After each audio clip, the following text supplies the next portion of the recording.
Hey guys, coming back at you with a new video. I hope all is well. Hope you had a great week, and I hope you're looking forward to the holiday. 4th of July should be great. A little barbecue, hanging out with family and friends and loved ones. Should be a great holiday. So I hope you're safe and blessed and all of that. But today I want to talk about emergency. I know I kind of touched on it a little bit last week or in the last video that I shot. But this week I want to go a little bit more in depth about other people making their emergency your emergency.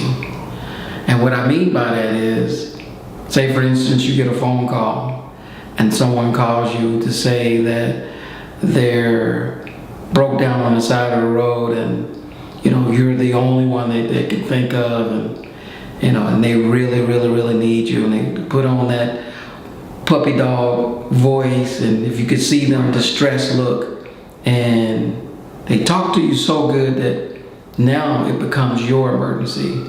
So whatever you had planned, whatever you had to do, or if you was in the middle of something, you drop everything and you go do it. Now, I'm not saying that that's not a great thing or a good thing to do, but what I am saying is every time that person calls, it's an emergency, then you best believe that they're playing on your emotions. And just because it's their emergency doesn't mean that it's your emergency. There's sometimes that we put things in our life that shouldn't be there.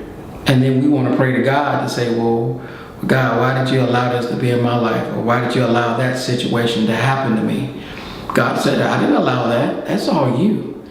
You got emotional about what they said, and you went and moved without asking me. And so there are a lot of times that we bring these issues on ourselves. And again, I'm not saying not to help your friends or your family members or whatever. But what I am saying is that every time that they call can't be an emergency. Matter of fact, the next time they call talking about they have an emergency, you tell them to hang up and call 911. Because this is not going to be your emergency ever again. We're not going to be used by those that play on our emotions because they figure that we're saved, or they figure that we're nice people, or genuinely we just love to help people. And there's sometimes people will cater to those feelings and emotions that you have, and they'll always call you, whether to borrow money, come help them out in a situation, or they about to get in an argument with someone, or any situation that I'm sure that you can think of right now, sitting there in your living room or sitting in your office or wherever the case may be. You can think of that reason that person called every single time. Sometimes you'll have multiple friends that'll do that to you. Sometimes I think that they all get together and say, hey, such and such is a sucker, right? All you gotta do is put on a sad puppy face, or you give them a sob story, and they'll come help you. But at some point you got to wake up and say, not again. The gifts that God gave you are not for people that use you and abuse you. Imagine if you wasn't here. Who would they call then? They would call the next person that they know that will come running to their rescue to save them. And so that being the case, we must learn to say no. Come on, say that with me. No. Just a little louder, I didn't hear you. Say no. And by saying no, that deters them from calling you for every little emergency that they have. There's things that God has purposed for you. There's people that He needs you to meet. He needs you to touch. He needs you to bless. So let's remember that everybody's emergency is not your emergency. Let's say that out loud. And I need you to repeat it at home or wherever you may be 10 times a day. Their emergency is not my emergency. Keep saying it and keep repeating it. Because if you don't, every time they call, every time they show up, you're going to end up in their emergency. And guess what they're going to do? They're going to walk away because they feel that you're there now and that you're going to take care of it. They walk away from their emergency. And you end up creating all of these negative things in your life, this stress in your life, and for what? They've walked away. They were gone. They were out there living their best life. And what are you doing? You're sitting stressing and worrying over stuff that's pertaining to them. And they're not even worried about it anymore. They've gone on with their lives. But they know when they get in another situation that they can call you. And they can always count on you to come by and save them. You must stop that today. Even in the church, you'll find yourself catering to other people's emergency when they didn't plan. I know you've heard it 1,000 times. Well, we have an outreach that's coming up, or we have this ministry that's coming up, or we have this, this competition that's coming up, and we need all hands on deck. But they tell you the day before. And so you'll cancel plans with your family, you'll cancel plans with your colleagues, you'll cancel all of your plans just to meet that need at church. Well, even for the church, you have to say no. Now, some people try to guilt you and say, well, you're working for the Lord. You're working for the vineyard. So, God is going to bless you. Well, God will bless you when you walk in what he tells you to walk in. If he tells you to go, then go. If he don't tell you to go, then you go and you do what he told you to do. Don't be pressured, even by elders, ministers, colleagues, friends, leadership, to do things that they happen to come up with last minute. That's their emergency, and it's not yours. God doesn't operate in last minute. Let me say that again, because I don't think you heard me.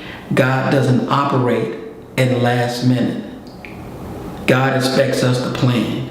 God expects us to write the vision down and make it plain. And that's even in leadership. That's even in activities and things that we do in the church. Write it down. Make it plain. Though it may tarry, that it shall come to pass. That takes planning. That's not last minute, y'all. And don't get pressured into doing something last minute because someone else failed to plan. Then don't take on situations and things from friends and others that's not yours. All that is doing is putting you in a negative state, because then what happens? You're going to start talking about that person. Well, why would they put me through this, knowing that I was supposed to spend time with my son this weekend, or I was supposed to spend time with my family this weekend, or I was supposed to do some overtime at work. Why would they put me through this situation? I don't like them. I can't stand them because they do this, and that, and the third. Now that puts you in a bad place, because now you're speaking against them when it was something that you should have never done in the first place. So let's wake up, y'all. So if we look to him and we lay our needs and our situations at his feet, then everything will be taken care of when we believe. We can't lay it at his feet and we don't believe. Or we try to pick it back up and say, okay, God, I can fix it. No, you lay it at his feet because you trust in him that he will work everything out while you are still working. You can't lay it at his feet and just sit down and chill. Or I'm gonna go work on the truck, or I'm gonna go work out, or if you can go do those things and still believe, and yes, you're in good shape. But you can't do those things and just say, well, all right, I wonder if he's fixing it, or I'm hearing in my mind that it may not go the way that I need it to go, so let me pick this back up. Doesn't work that way. You have to allow God to do the things in your life that you need to be done. And stop calling this person, that person, or the other. Stop calling the man of God, disturbing him at home, like, can you come by? Because, I bust my big toe open. That's not his emergency. You get up, you bandage that toe, you pray over it, and keep it moving. And if it's bad enough that bandaging the toe up doesn't help, then go to the emergency room. Let them bandage it up. Let them stitch it up. And then you move on. But it's not someone else's emergency just because you had an emergency. It's not fair to them. And guess what? It's not fair to God. Because God ultimately wants to help you. He ultimately wants to take care of you, so no one else can get the credit. So learn to lean and trust on Him. And for those that are the victim of those phone calls and those emails and those messages of people calling as an emergency, just say no. And if you don't learn to say no, then you'll always be the victim of that. And when you start learning to say no, guess what? They'll start calling and be like, are you okay? You're like, yeah, I'm good. Like, well, I called you and you didn't pick up, you didn't text me back like you normally would right away. So I was just wondering if everything was okay. You're like, yeah, everything's fine. And then once you tell them that everything is fine, they'll say, so, guess what happened today?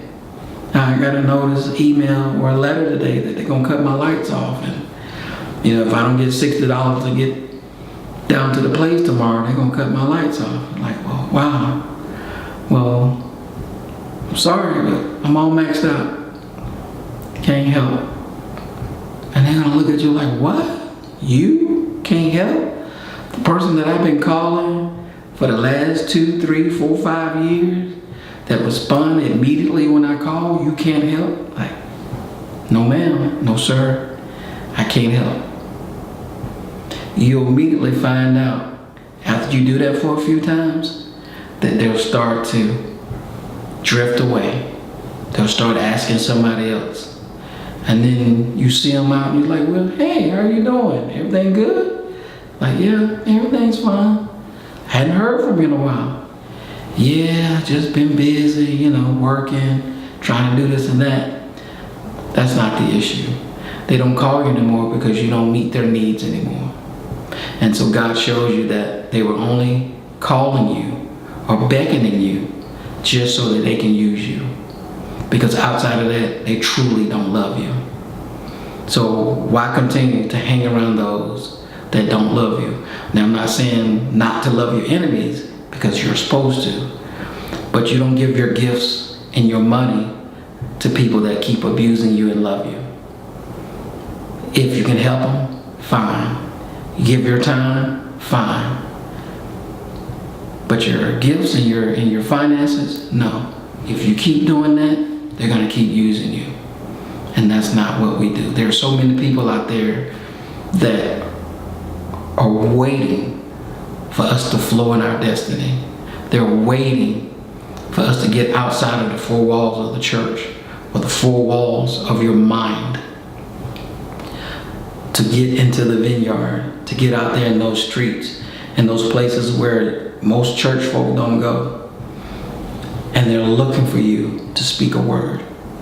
They're looking for you to give a helping hand. They're looking for you to give them $2 or $5 or whatever God lays on your heart. Those are the folks that truly need us. Those ones that live in their best life, but they always got an emergency. That's not for you. Because they're living their best life. Because once you take it, they're gone. They relinquish every responsibility, every worry, every situation to you. And you're no longer going to do that. Make that part of your affirmations, that I will say no 10 times a day to those that abuse you, to those that use you, for those that take you for granted. I'm going to say no. And watch how fast they disappear out of your life. Watch how fast when you call them because you need something, maybe just a friend to talk to, and within the first 2 to 3 minutes, you've gone from talking about yourself to listening to their situation. That's not your friend. We're all supposed to encourage one another daily. The Bible speaks that. We're all supposed to encourage one another daily. Daily. Now, how often do we do that? I have to raise my hand and say, I don't do it as much as I should.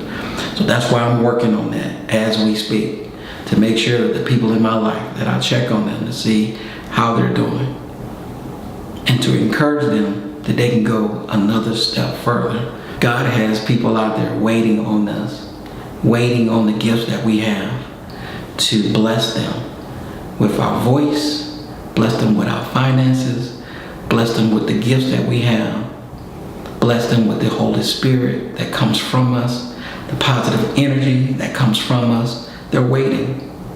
And so we have to say no to those people that keep abusing us. I hope you guys have a great holiday, great weekend. Have a lot of fun, a lot of positive energy, meet some new people, hug some new people, love some new people, and most importantly, love yourself. You guys be great, and I'll see you next time. If you like what you see on this channel, please subscribe and leave your comments below.